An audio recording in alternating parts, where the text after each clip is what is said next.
La parole est à notre collègue Bernard Fialaire pour le groupe du Rassemblement démocratique et social européen. Vous avez la parole.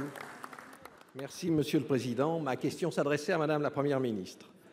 Comme l'a dit le Président de la République hier devant plus de 200 maires, même si le calme est revenu, on ne peut pas faire comme si rien ne s'était passé.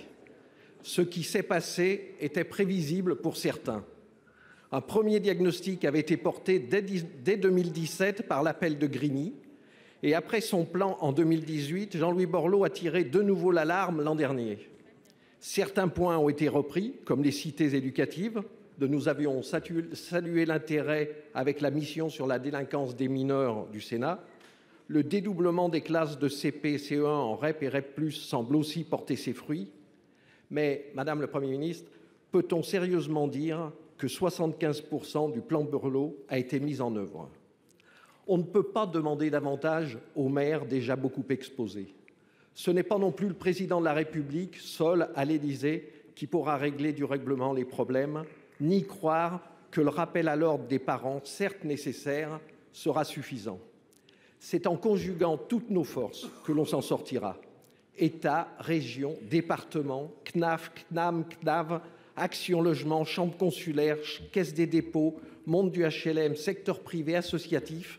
C'est la grande coalition proposée par Jean-Louis Borloo au chevet des piliers fondamentaux que sont la justice, l'ordre public, la jeunesse, la santé, l'habitat, l'énergie, la lutte contre le dérèglement climatique. Il nous faut un chef de file pour chacun des 19 programmes du plan Borloo et un pilote pour le suivi régulier. L'heure n'est plus au rapport d'experts, l'heure est à l'action. Vous avez dit hier, Madame la Première ministre, être à l'écoute des propositions. Eh bien, elles sont faites. Comment comptez-vous maintenant effectivement les mettre en œuvre? Pour vous répondre, la parole est au ministre délégué chargé de la ville et du logement, Monsieur Klein. Merci, Monsieur le Président, Mesdames et Messieurs les sénateurs, Monsieur le sénateur Fialaire. Oui, vous avez raison. Le message doit être porté par l'ensemble de notre pays. D'abord, un message pour le retour au calme, et c'était la première des priorités. Et ensuite, comme vous l'avez dit, nous devons continuer à travailler ensemble pour les quartiers populaires.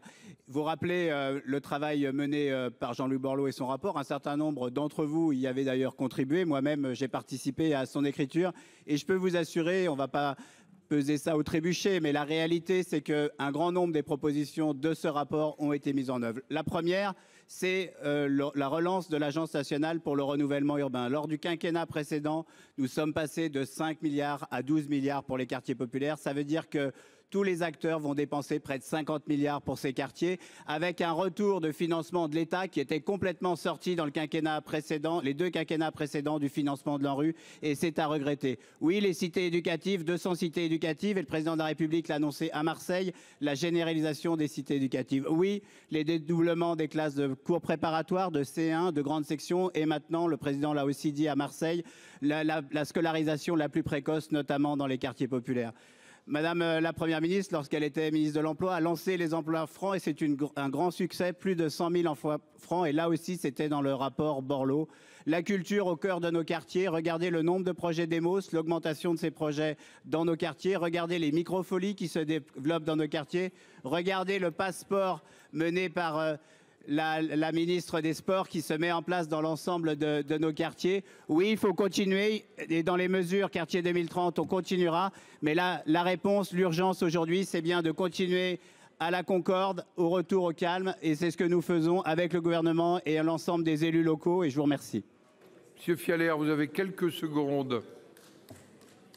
Oui, Monsieur le ministre, je vous ai bien entendu. Écoutez, il faut vraiment qu'on ait un pilote de toutes ces actions, que chaque chantier soit aussi avec un chef de file, parce que c'est ensemble que l'on pourra s'en sortir.